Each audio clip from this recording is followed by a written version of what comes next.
Hey lovely people, welcome back to my channel.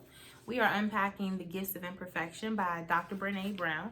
If you are a new subscriber, welcome. So happy you're here. If you are a returning viewer, hey boo, thanks for coming back. Let's get right into the book because I think we have a lot to unpack. So this section is called Exploring the Power of Love, Belonging, and Being Enough. She says on page 23, love and belonging are essential to the human experience. As I conducted my interviews, I've realized that only one thing separated the men and women who felt a deep sense of love and belonging from the people who seemed to be struggling for it. There was only one thing that separated these two groups. She says that one thing is the belief in their worthiness. She says it's as simple and as complicated as this. If we want to fully experience love and belonging, we must believe that we are worthy of love and belonging. I'm gonna read that one more time. If we want to fully experience love and belonging, we must believe that we are worthy of love and belonging. And so the first question that I wrote in my notes for this segment is, and I want you to think about this question in all of your relationships. I have been literally following the challenges that I've been assigning you. The same questions that I leave with you, I ask myself throughout the course of the week to make sure I go out and answer. And so first, before we even go further in this section, I want to also challenge you to start to see love in all the spaces that you're in. Your supervisor can love you. I know. That required a moment of silence. I know that most employers and employees tend to have a bad rep. But the reality is when you get under or part of a team or a company that truly cares about the person, love can exist in that relationship. Your co-workers can love you. The cashier that you see every day at Starbucks or at the grocery store, there can be a level or dimension of love that exists between you two. Your friends, your family, and then your romantic partner. I think so often when we talk about love, we only think about a romantic love, that we fail to realize how much love exists within us and around us. And so I love the statement of if we want to fully experience love and belonging, we must believe that we are worthy of love and belonging. And so the first question is, do I feel like I belong in these relationships that I am a part of? And do I feel worthy of love in these same spaces that I believe I belong to, regardless of who I am and what I've done?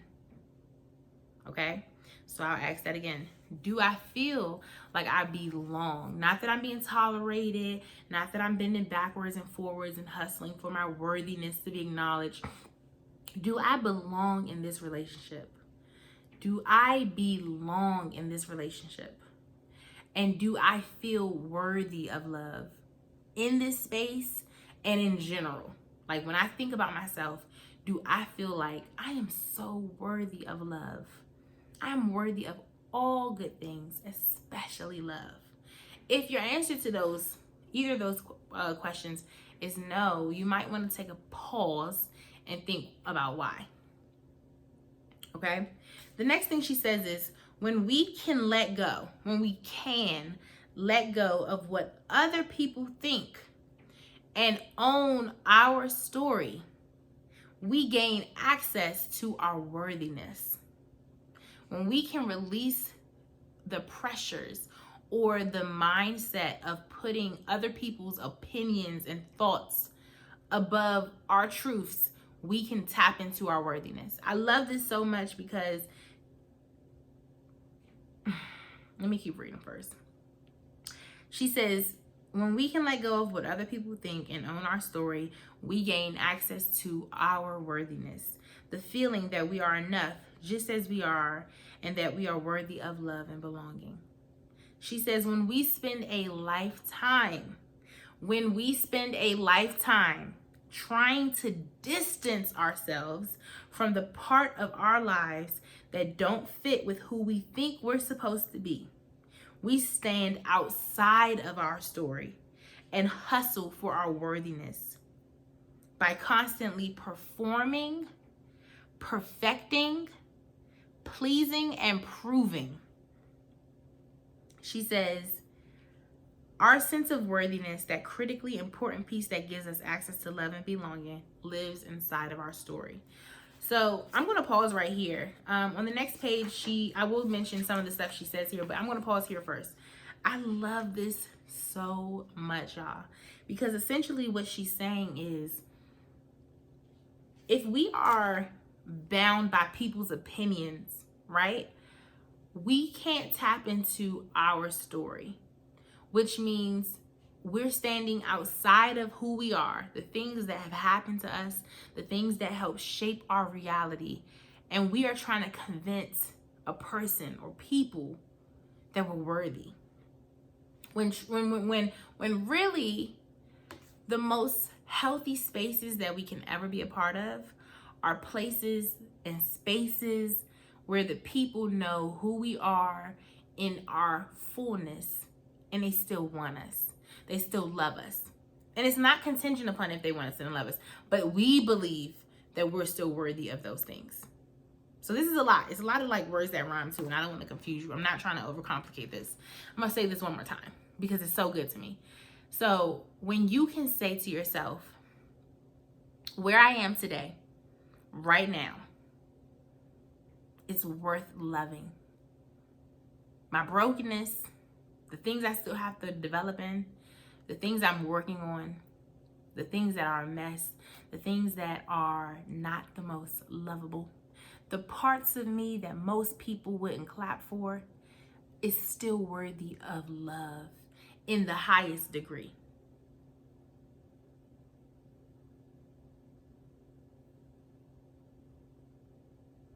That's where we want to be. That's where we need to get to. She says, when we can let go of what other people think and own our story, we gain access to our worthiness. And so this is so true. When I was reading this, I was thinking about a couple of things. So, and I've wrestled with like what examples to share because I don't want to go on and on. But like, okay, this just came to mind as the one I think I want to use. In one of my relationships a while back, my partner struggled with telling the truth. Okay, now I've told y'all on my videos that I didn't realize until I became an adult that I tend to omit, and I always thought it was like innocent, but omission is a form of lying.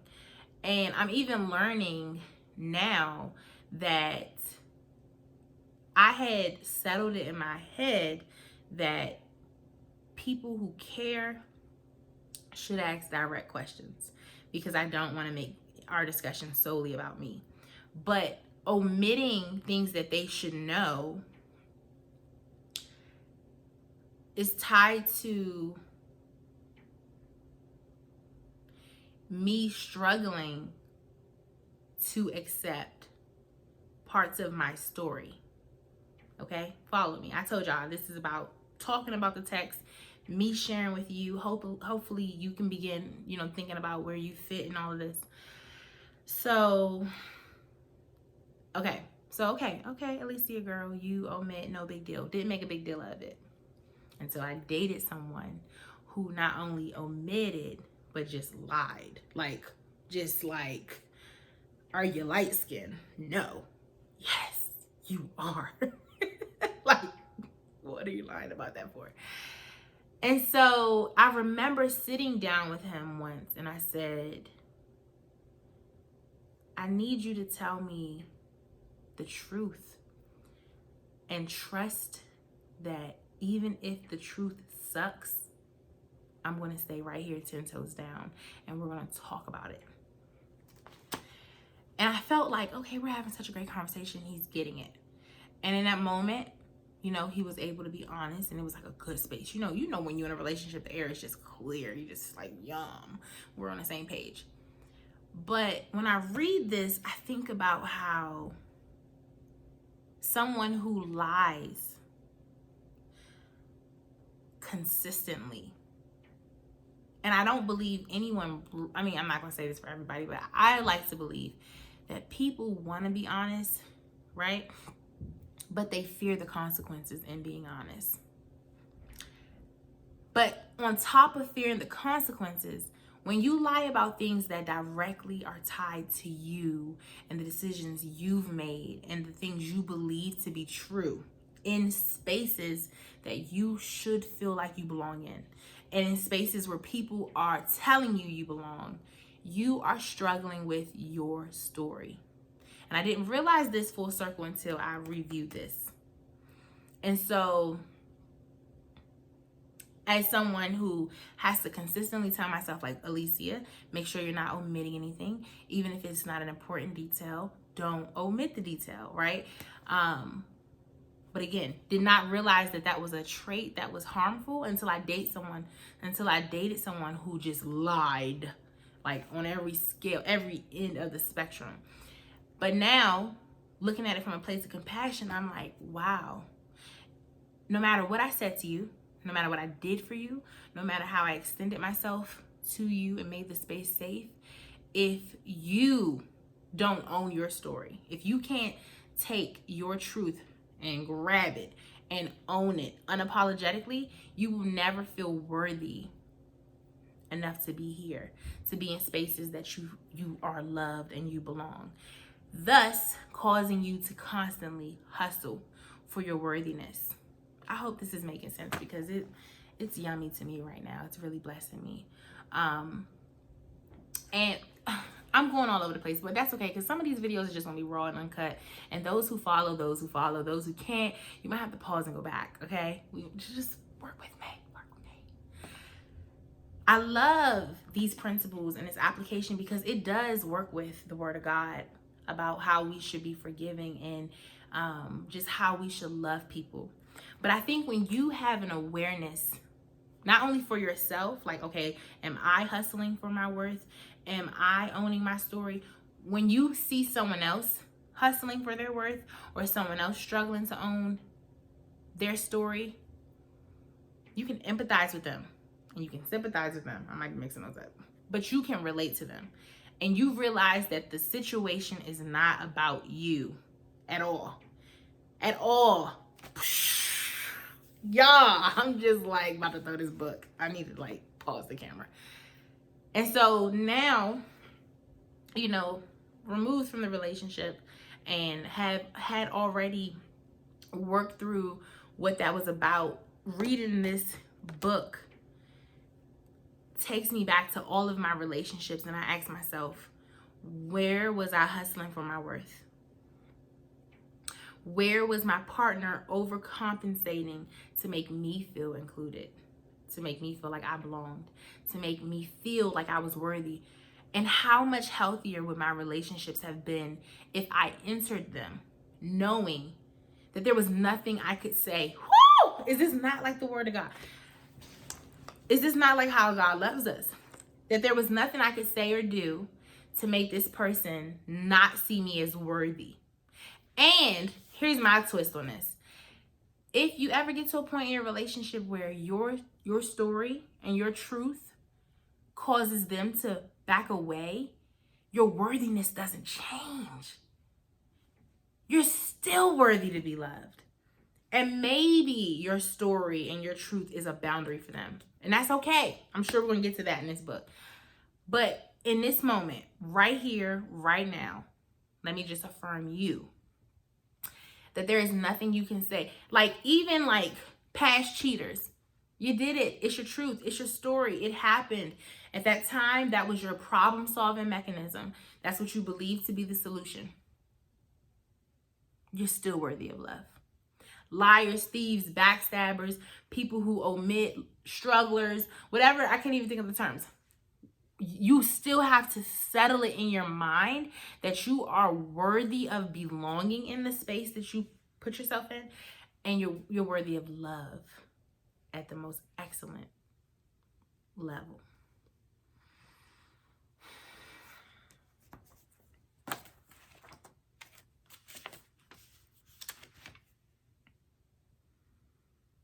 She said, when we spend a lifetime trying to distance ourselves from the parts of our lives that don't fit who we think we're supposed to be.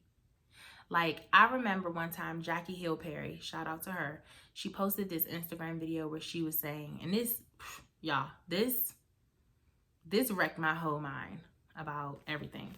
She was saying, when your husband tells you that he's lusting over another woman, and this is of course to believers, because if you're not a praying woman or you don't believe in God, this concept could be ridiculous to you. She said, when your husband, and I'm gonna just put spouse because this can go both ways, confides in you about having lustful desires over another woman, this is not the time to get mad, but this is the time to intercede because they trusted you with that truth, and so they need your covering. This says when we spend a lifetime trying to distance ourselves, so you're lusting for someone, you're in a relationship but you're lusting for someone, and instead of telling your partner where it's supposed to be a safe space, where you are supposed to belong and where you are supposed to be affirmed and know for yourself that you're worthy of love, you distance yourself from this lustful behavior, this adulterous mindset, this cheating thing, trying to fit with who we think we're supposed to be. She said, we stand outside of ourselves. We stand outside of our story and hustle for our worthiness by constantly forming, perfecting, pleasing, and proving. Of course, my video wants to mess up when it's getting juicy. So I'm going to wrap up on this note. She says, worthiness doesn't have prerequisites.